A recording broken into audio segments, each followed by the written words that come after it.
जरा सोचो, एक गंजा आदमी जानबूझकर कुछ लोगों को मारने के लिए दुनिया की सबसे खतरनाक जेल में घुस जाए, लेकिन वो वहां से निकल पाएगा या नहीं, ये तो आपको कहानी सुनकर ही पता चलेगा।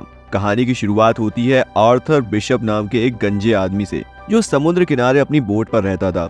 एक दिन वो सुबह उठा और कॉफी पीने के बाद बोट से बाहर निकला। तभी उसने बोट में रखे एक बम को चालू कर दिया ताकि कोई उसकी बोट चुरा न सके। साला समझ नहीं आता ये कौन सा तरीका है चोरी रोकने का। फिर वो अपनी बाइक पर एक रेस्टोरेंट में पहुंचा। वहाँ के सब लोग उसे पहले से जानते थे। तभी एक मिस वर्ल्ड, जो सच में नहीं थी फिर भी कहना पड़ता है, वो उसके सामने आकर बैठ गई और वो उससे कहने लगी वो काफी समय से उसकी तलाश कर रही है। मिस वर्ल्ड उससे कहती है कि उसका बॉस चाहता है कि तुम 3 लोगों का खून करो, लेकिन लगना ऐसा चाहिए कि यमराज ने खुद उन्हें अपने पास बुलाया है। लड़की ने उसे धमकी दी कि अगर उसने हाँ नहीं की तो वह सबको बता देगी कि बिशप अभी भी जिंदा है, क्योंकि पिछली बार ये गंजा अपनी मौत का नाटक करके पुलिस से बच निकला था।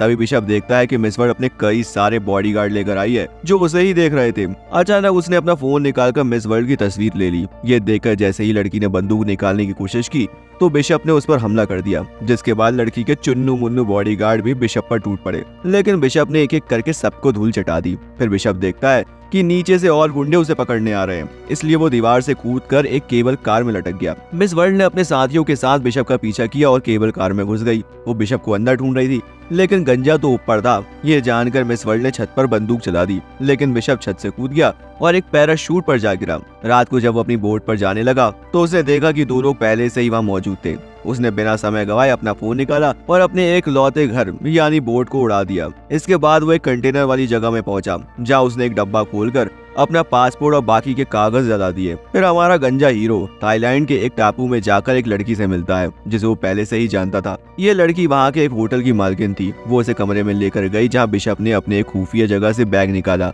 उसने उस मिस वर्ल्ड के बारे में कुछ जानकारी निकाली तो उसे पता चला कि असल में ये लड़की क्रेन नाम के एक आदमी के लिए काम करती है। अगले सीन में जीना नाम की एक लड़की होटल की मालकिन से मिली और उससे कुछ दवाई मांगी। मालकिन ने उसके बाजू पे कई सारे घाव देखे, जैसे उसे 3-4 कुत्तों ने मिलकर बुरी तरह से नोचा हो। मालकिन ने उसकी और मदद करने की कोशिश की, लेकिन जीना ने कहा कि मुझे अभी जीना है तो सिर्फ दवाई दे दो, और फिर वो वहां से चली गई। उसी रात मालकिन ने समुद्र में एक बोट देखी जिसमें एक आदमी किसी लड़की को पीट रहा था। उसने तुरंत बिशप के पास जाकर उस लड़की की मदद करने को कहा। उसकी बात मानकर गंजा उस बोट पर पहुंचा और कहने लगा कि मैं तो तुम्हें बचा लूंगा, लेकिन मेरे व्यूवर्स को बता देना कि चैनल सब्सक्राइब करने के पैसे नहीं लगते। खैर, यहाँ हमें पता चलता है कि वो लड़की जीना ही थी, बट बिशप को देखकर उस आदमी ने अचानक से अपनी बंदूक निकाल दी। इस गलती के लिए बिशप ने उसकी काफी धुलाई करके उसे स्वर्ग का रास्ता दिखा दिया। इसके बाद उसने मालकिन से कहा कि तुम जीना को लेकर होटल चली जाओ। उनके जाने के बाद बिशप ने जब बोट की छानबीन करी तो उसे जीना का पासपोर्ट और फोन मिला जिसमें उसकी तस्वीर थी। आखिरकार उसने बोट को धमाके से उड़ा दिया और होटल में वापस आकर जीना से पूछा कि आखिरकार मेरे जैसे गंजे की तस्वीर तुम्हारे फोन में क्या कर रही है। फिर वो जीना से साफ साफ पूछता है कि क्या वो भी क्रेन के लिए काम करती है। तब जीना भीगी बिल्ली की तरह उससे कहती है कि क्रेन उसे धमका रहा है और अब तक जो भी हुआ वो क्रेन के प्लान का हिस्सा था, ताकि जीना बिशप से मिलकर नजदीकियां बढ़ा ले और फिर वो बागड़ बिल्ले जीना को किडनैप करके बिशप से अपना काम करा सके।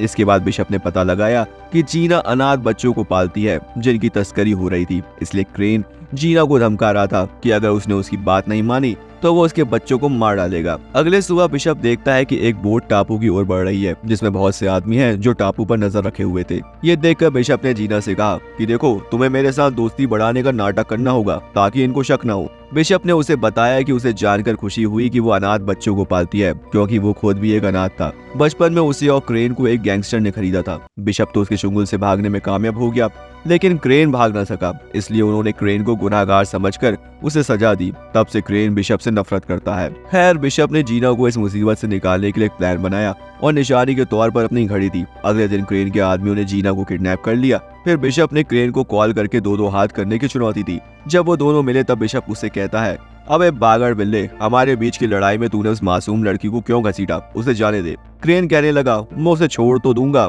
लेकिन इसके लिए तुम्हें 3 लोगों का कत्ल करना होगा। इसमें पहला आदमी है एक काला कलूटा जो दुनिया के सबसे खतरनाक जेल में कैद है। फिर क्रेन ने उसे एक GPS ट्रैकर निगलने को कहा ताकि काम पूरा होने पर उसके आदमी बिशप तक पहुंच सके।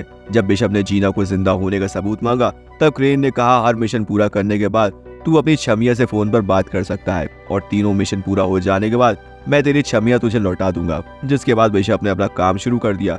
उसे पता चला कि वो जेल समुद्र के बीचों बीच है, जो शार्क से भरा हुआ था, और जेल के चारों ओर 100 मीटर लंबे पहाड़ थे, इसलिए उस जेल में घुसना लगभग नामुमकिन था। फिर बिशप ने कुछ बागर बिल्लों की जानकारी निकाली और एक आदमी चुना जिसके चेहरे पर एक टैटू था। उसने उस आदमी जैसे हुलिया बनाया और मिशन के लिए जरूरी सामान खरीद लिया। अगले दिन जब वो सड़क पर घूम रहा था तो पुलिस ने उसे गैंगस्टर समझकर गिरफ्तार करके उसी जेल में डाल दिया। जेल में उसने देखा कि उसका शिकार काला कलूटा तो हर समय अपने साथ 4-4 बॉडीगार्ड लेकर घूमता है। उसे एक साथी कैदी ने बताया कि इस आदमी का नाम क्रिल है और उसने लाइब्रेरिया देश के राष्ट्रपति का खून किया है। अब तक कई सारे कैदी इस काले कलूटे को मारने की कोशिश कर चुके हैं। अब की बार क्रिल पर जब फिर से हमला हुआ तो इस बार बिशप ने उसकी जान बचा ली। इसके लिए काले कलूटे ने उसका शुक्रिया अदा करते हुए उसे खाने पर बुलाया। जब बिशप क्रिल से मिलने गया तो उसने उसे मार डाला और सबको लग रहा था कि उसकी मौत जहरीला खाना खाने से हुई है। फिर बिशप ने तुरंत जेल के दीवार पर धमाका किया और अपने पूरे शरीर पर एक ऐसा स्प्रे लगाया जिससे शार्क उससे नजदीक न आए। अंत में वो जीपीएस कैप्सूल निकलकर समुद्र में कूद गया। उधर क्रेन के पास मैसेज आया कि बिशप ने काले कलूटे को मार दिया है, जिसके बाद उसका लोकेशन ढूंढकर क्रेन के आदमियों ने उसे बचा लिया। फिर बिशप ने फोन पर अपनी छमिया से बात की तो छमिया ने उसे बताया कि तुम्हारे पास अगले आदमी को मारने के लिए सिर्फ 36 घंटे हैं, वरना ये लोग मुझे मार देंगे। अब क्रेन ने उसे दूसरी आदमी की जानकारी भेजी। इस आदमी का नाम एड्रियन है, जो कि एक अरबपति था। वो इंसानों की तस्करी का धंधा करता है, लेकिन उस तक पहुंचना बहुत ही मुश्किल था क्योंकि वो ऑस्ट्रेलिया की एक बड़ी सी बिल्डिंग में रहता है जहाँ के सारे दरवाजे खिड़की बुलेट प्रूफ थे। ऊपर से हर जगह सेंसर और डिवाइस भी लगे हुए थे। अब बिशप उस आदमी के नीचे का घर खरीदने पहुंच गया, जहां उसने उस घर की चाबी और नक्शे की हूबहू नकल उतार ली। फिर उसने कांच फोड़ने वाले बॉम्ब्स बनाए और साफ सफाई वाली आदमी का भेष बनाकर उस घर में घुस गया। उस घर की खिड़की से लटक कर वो एड्रियन के घर के स्विमिंग पूल पर जा पहुंचा